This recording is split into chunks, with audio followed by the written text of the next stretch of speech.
Hello students, myself Grishma Dalal from Faculty of Pharmacy Dr. Subhash Technical Campus.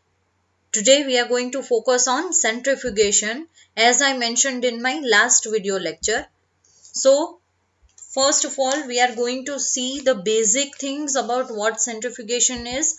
So here is the definition. Centrifugation is a unit operation employed for separating the constituent present in the dispersion with the aid of centrifugal force.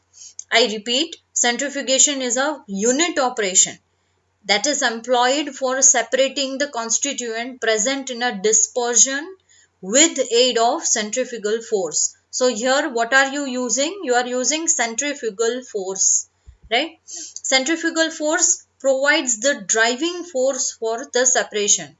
It replaces gravitation forces operating during the sedimentation, right? So it replaces the gravitational forces. You might have heard that centrifugal force is way too much stronger than gravitational force. In short, centrifugation provides a convenient method of separating either two immiscible liquid or a solid from a liquid. The equipment used for separating are known as centrifuges, right? So please remember this slide.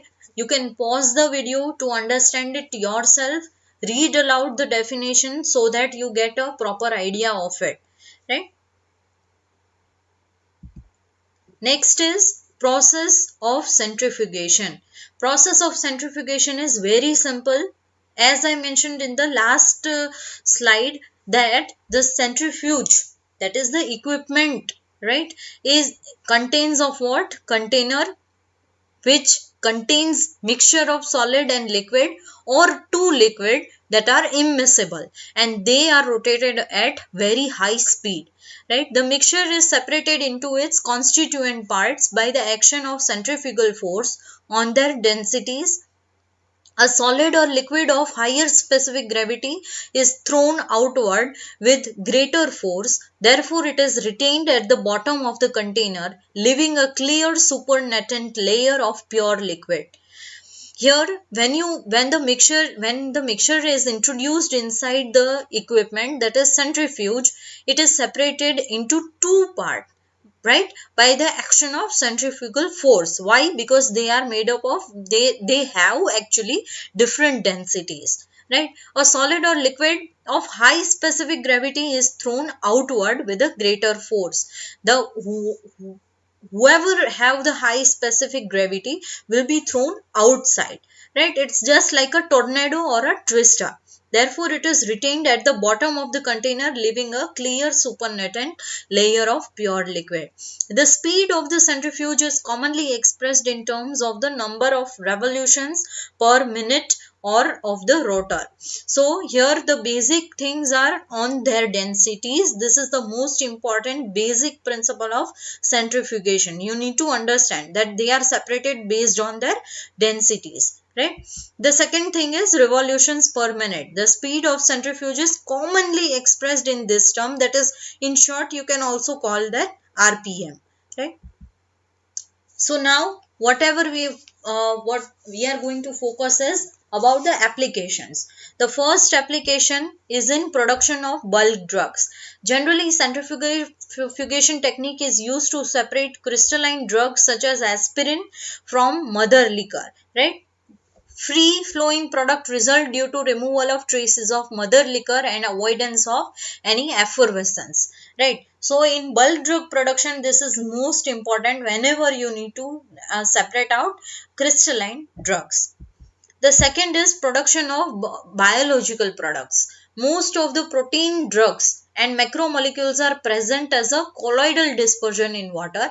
By these methods, or by normal methods, it is very difficult to produce them in large scale, but centrifugal methods are useful for preparation of these type of components. Insulin can be obtained in pure form by selectively precipitating other fractions of protein and subsequently separating them by ultracentrifugation.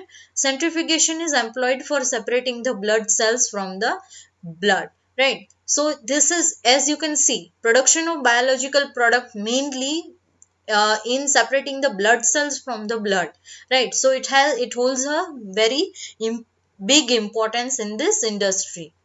Next is biopharmaceutical analysis of the drug.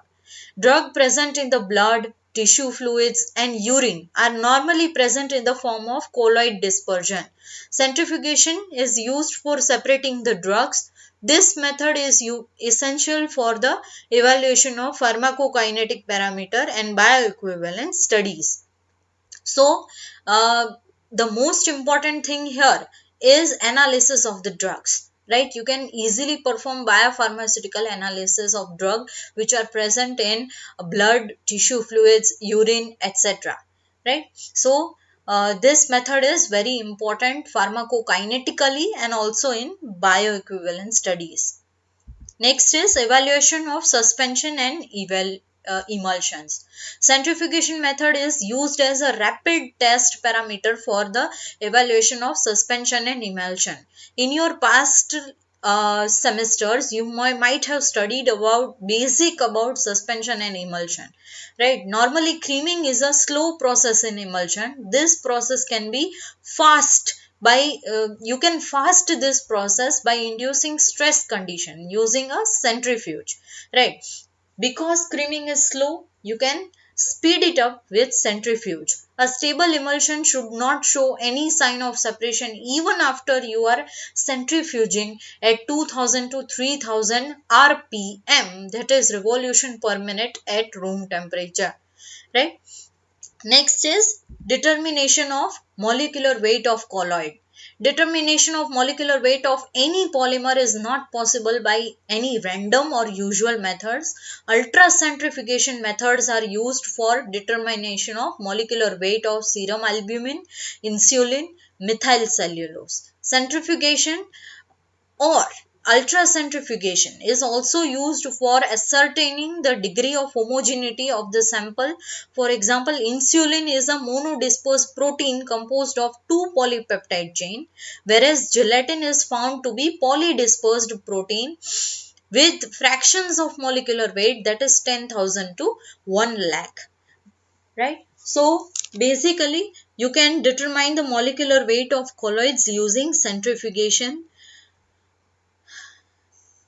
So, in my next video lecture, we are going to focus the basic, that is what theory of centrifugation holds. This is really important to understand the process of centrifugation and how the other equipments that are centrifuge work. So, please stay connected. Till then, thank you so much for paying attention. Please stay connected to Centrifugation 1.2. Thank you.